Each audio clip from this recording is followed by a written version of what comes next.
Good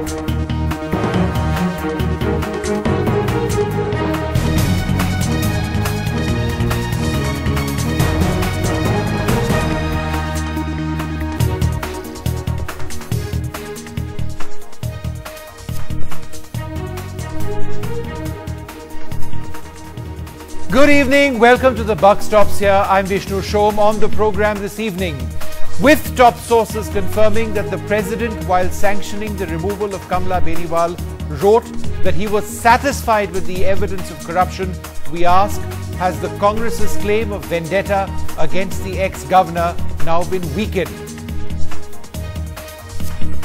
Also on the show, Modi's new guidelines to bureaucrats. We ask, is the bureaucracy actually being politicized? Or is it indeed becoming much more transparent? That seems to be the goal.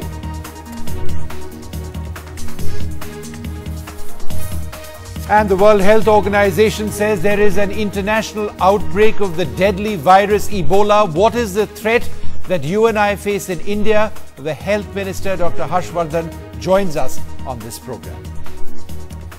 But let's move on quickly to our top story at this hour. Why is the NDA going after an 87-year-old ex-governor? Was Kamla Beniwal truly corrupt? Or is she the victim of political vendetta because she defied Narendra Modi when he was Gujarat Chief Minister? Did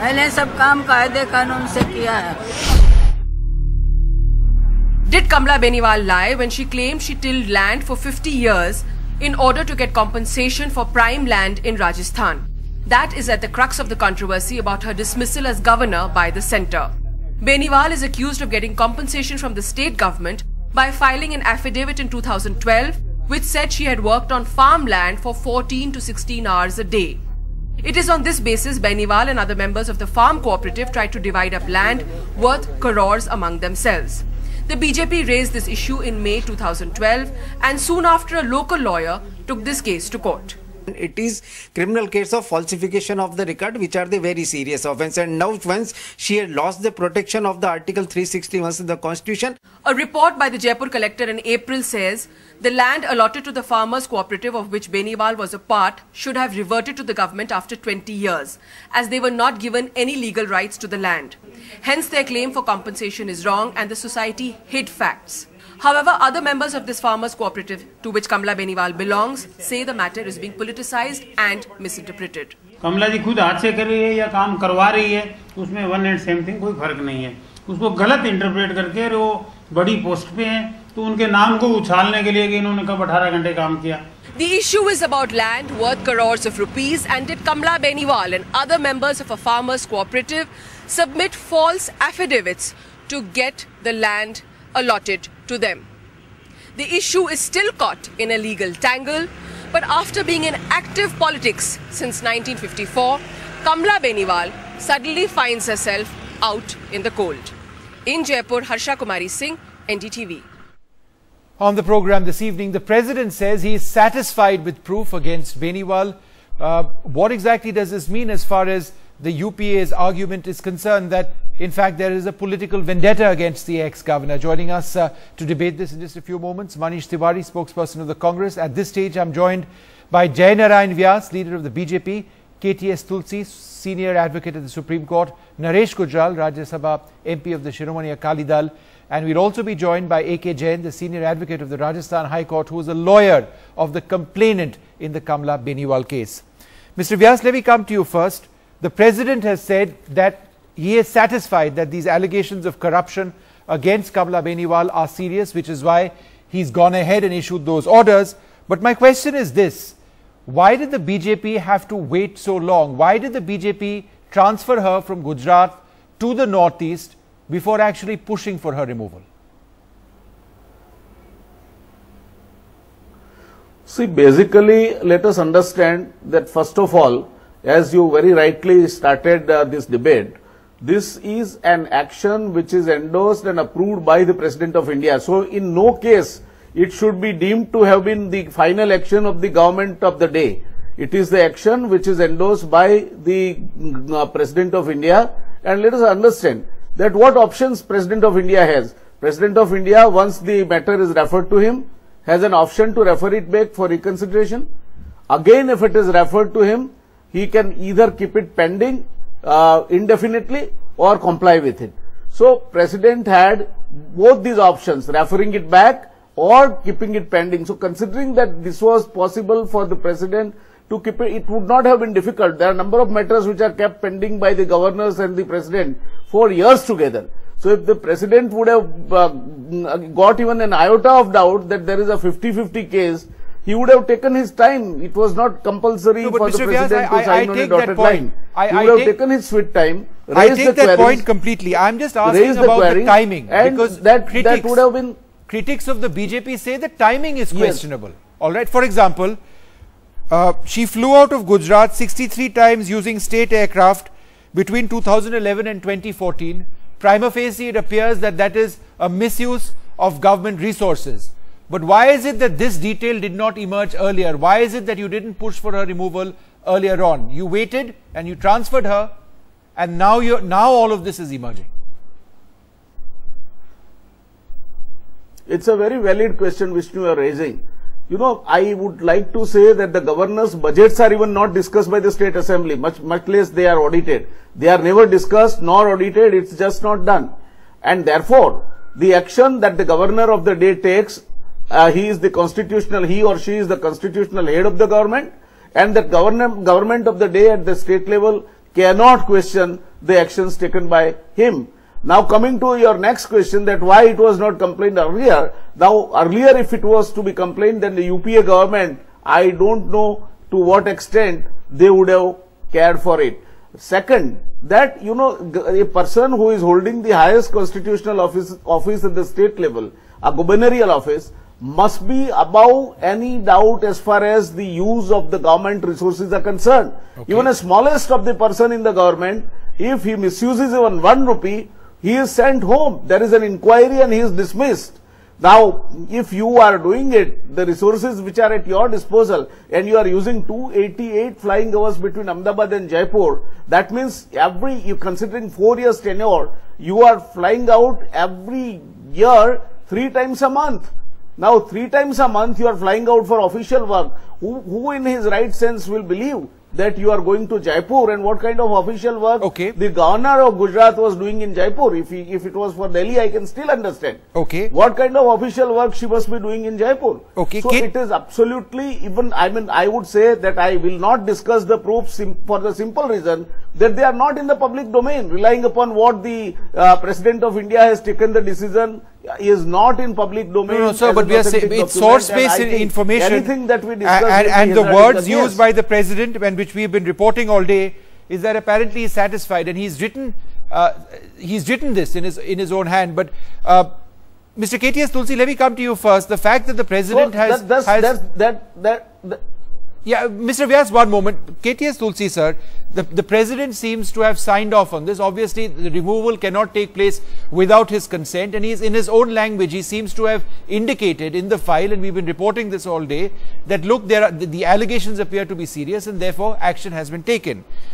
Does this substantially weaken the argument of the UPA that there is political vendetta which is taking place? If President Pranab Mukherjee has said that, look, prima facie it appears that there was these allegations of corruption are serious, then where does the argument of the UPA that there is political vendetta, where does it stand? No, that argument is independent of the President's exercise of the doctrine of pleasure. The prerogative which has been exercised by the President, he really has very little choice in it.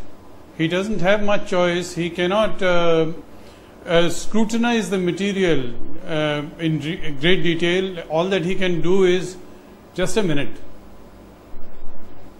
Yeah, go ahead, sir. All that he can do is that he can see the relevant, whether the material is relevant or not. But the decision of the President is also subject to judicial review. Yes. And the courts have the power to see as to whether this was a decision taken for political expediency, and which amounts to subversion of the rule of law. The courts are there to ascertain, notwithstanding Article 74(2) which says that the advice of the cabinet cannot be gone into. But still, the material that has been submitted to the President can be scrutinized by the courts, and the courts can arrive at a decision which may be different. And I would say that the manner in which the government treats an 87-year-old lady who is on the verge of completion of her tenure only for the reasons that she chose to take a different view with regard to the government while she was the governor in Gujarat. It's vendetta and it's in very poor taste. It is clear that the motive and the foundation of the order are these allegations which are being made public. They are smearing her reputation, and without there having been any independent appraisal of these allegations, it is most unfortunate. We have not had a precedent of this kind.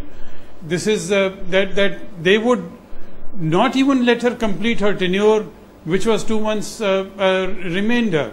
No, but sir, if the allegations are of serious corruption, as this appears to be the case, and in fact, I'm joined at this stage by Manish Tiwari, and let me put that question to Manish Tiwari, who joins us at this stage.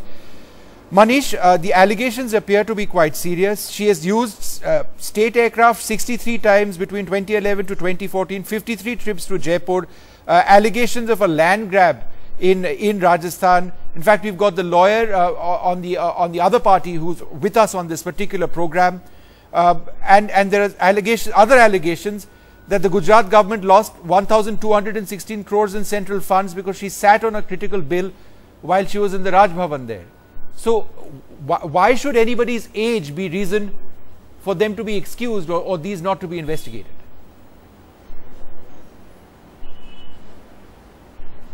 Well, Vishnu, I was hearing Mr. KTS Tulsi, and he is absolutely correct. The fact is, has there been any independent verification of these allegations? After all, Mrs. Kamla Beniwal was a minister in the Rajasthan government. At that point in time, did the opposition agitate about it? Subsequently, they had a government in Rajasthan from 2003 to 2008. Did they register any FIR against her? Was there any conviction which was handed down by any court? Has there any charge sheet which has been filed? So therefore, just to convict a person, on the basis of hearsay, flies in the face of the principles of natural justice. That is number one. Number two, this decision of the government is in flagrant violation of the Supreme Court judgment, which was delivered on the instance of a BJP member of parliament knocking the doors of the Supreme Court. And the judgment very clearly says that if a governor is out of sync with the policies of the central government, or has lost the confidence of the central government, that there is no reason to, that is not a reason to remove the governor. And as Mr. Tulsi was rightly pointing out, the power of judicial review is available with the courts to discern as to whether the materials on which this recommendation has been made, whether those materials are germane or not. Okay, but Manish, that five-judge case of political vendetta. You see, there are two things which the Supreme Court said. You mentioned one part of it. But the five-judge Constitution bench in 2010 also upheld the President's power to remove a governor from office at any time without assigning any reason and without giving any opportunity to show cause. Yeah, that is correct. Well, intrinsic to the doctrine of the pleasure of the President is also the doctrine of natural justice. Since you refer to that judgment, there's an earlier judgment in the case of Maneka Gandhi, which is a seven-judge constitution bench judgment, which says that the whole doctrine of natural justice, is intrinsic to administrative law. So therefore, if there were any allegations against the governor, were those allegations put to her? Was she given a chance to rebut those allegations? Merely on the basis of allegations, and that too predating her tenure as governor in most cases, you arbitrarily first decide to transfer her and then you decide to sack her. But if at all the people in Gujarat were so cognizant of those allegations, then when those people came to Delhi, They could have removed her straight away. You know, why go through this charade of first transferring her and then later on dismissing her? And, you know, if what we've read in the papers today is correct, that the governor comes to know through the newspapers that she's been removed. No, but Manish, I mean, if this is not vendetta and high-handedness, then Vishnu, I do not know what the definition of high-handedness and vendetta is. The decision of the president can be challenged in court, in the Supreme Court. Does the Congress party intend to do that now?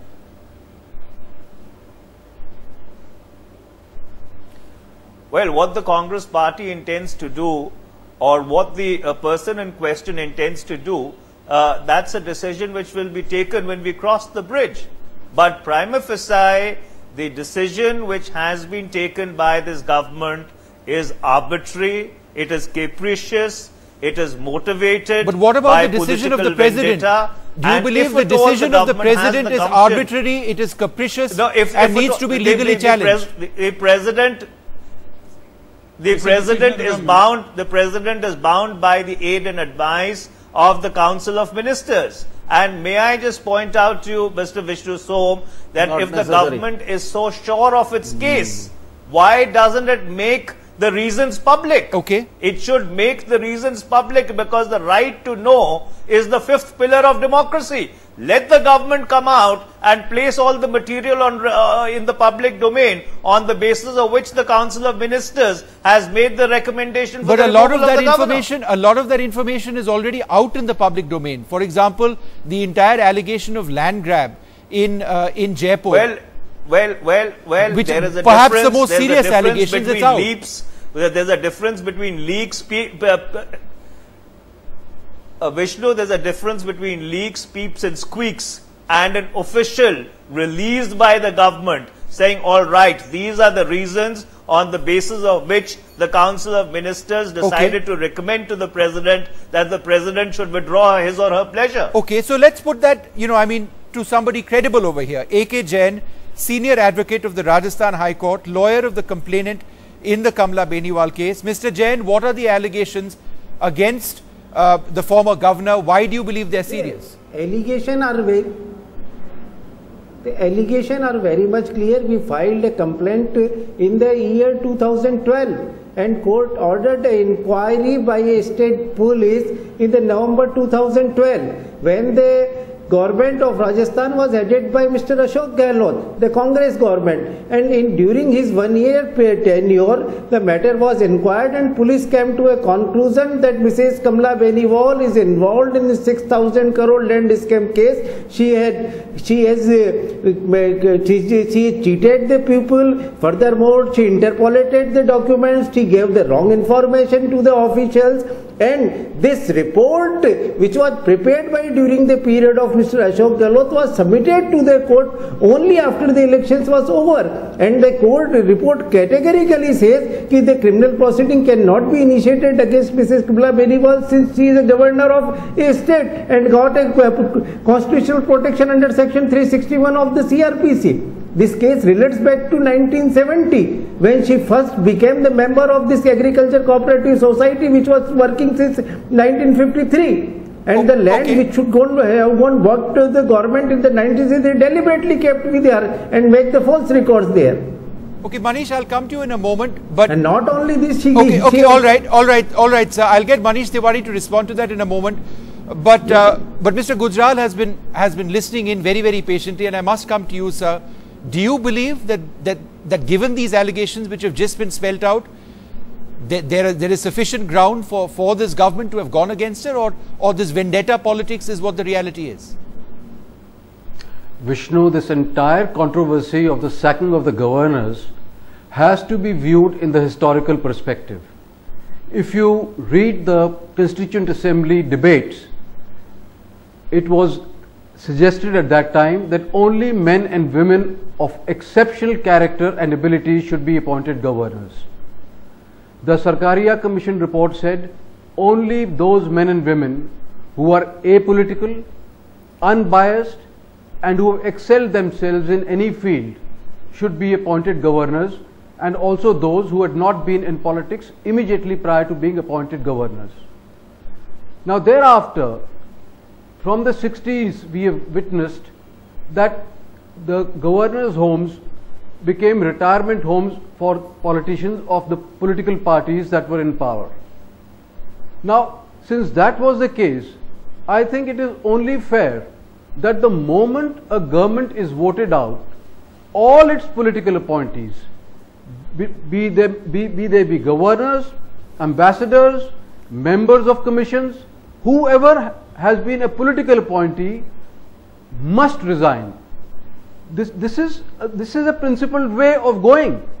No, but in Mr. America, Gujral, this you is just exactly said, what happens. you just said that, second, a governor has to rise UK, beyond this is what politics happens. and is a person who needs And to I be hope- apolitical, let and me yet finish. and yet you're saying Let me that they finish. need to be changed when the government is replaced. So you're contradicting I yourself. am saying, no, I'm not. I'm saying anybody who is a political appointee, when that government is voted out, these people must resign in an honorable manner. And I do hope that all the governors who are being appointed by the BJP government today, if BJP was to be voted out after 5 years, that they will go themselves. So it's interesting you should mention that, because today, in fact, it's been reported now in the last 24 hours, this Prime Minister has said that the bureaucracy, and I'm not saying the governor is part of the bureaucracy, but the Prime Minister said the bureaucracy has to be apolitical. It cannot be biased towards any political party.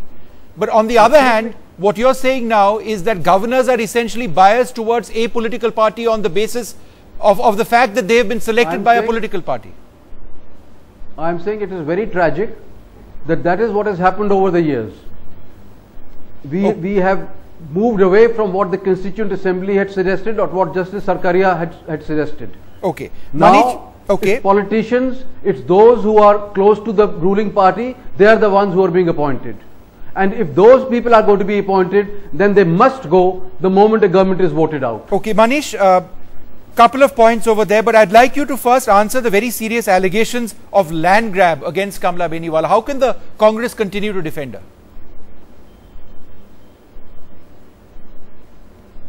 Well, Vishnu, the fact is that was that allegation ever put to the governor? Is that the basis for the removal? The question here today is that the entire affair of the removal of Mrs. Kamla Beniwal is shrouded in complete secrecy. So therefore, everybody is shooting from the hip, trying to find an answer to, to the government's to the manner in which the government has acted, without the government coming out and placing all the material before the people.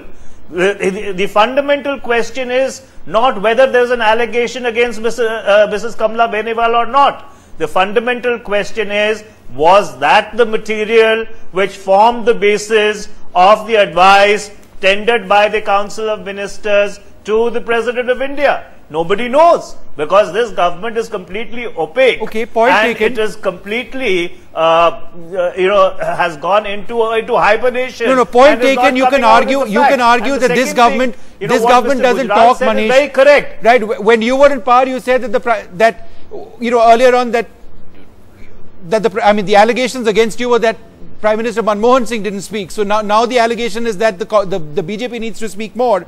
But the question I'm asking you is this. The allegations themselves appear to be very serious. To claim a plot of land, Governor Beniwal said she tilled the land for 14 to 16 hours for 50 years. Mr. Vishnu Som, they are allegations at the end of the day. Have those allegations translated into a charge sheet, much less a conviction? Were these allegations put to the former governor? Was an explanation asked of her? Okay. Or on the basis of mere allegations, you are going to sack a constitutional functionary, which flies in the face of the Supreme Court judgment, which Mr. Tulsi and you were both quoting, and which I subsequently supplemented. And coming back to what Mr. Naresh Gujral said, I hope that Mr. Gujral should have given this advice to the Bharatiya Janata Party when they went knocking on the doors of the Supreme Court in 2005 after 4 governors were removed. And coming to the question of appointing apolitical governors, the appointments which have been made by this government in the past 1 month, by what stretch of imagination are they apolitical? So you cannot run with the hare and hunt with the hound. give homilies on television and do the reverse while you are in government. Okay, Jainar Vyas, just the last word to you. 1 second, I must answer that. Okay. That's not okay, fair. Mr. Gujral, go ahead. I said it very clearly that I do hope that all these people will resign themselves if BJP was to be voted out after 5 years. I hope that they will not then stick to office the way Congress governors are sticking to office now.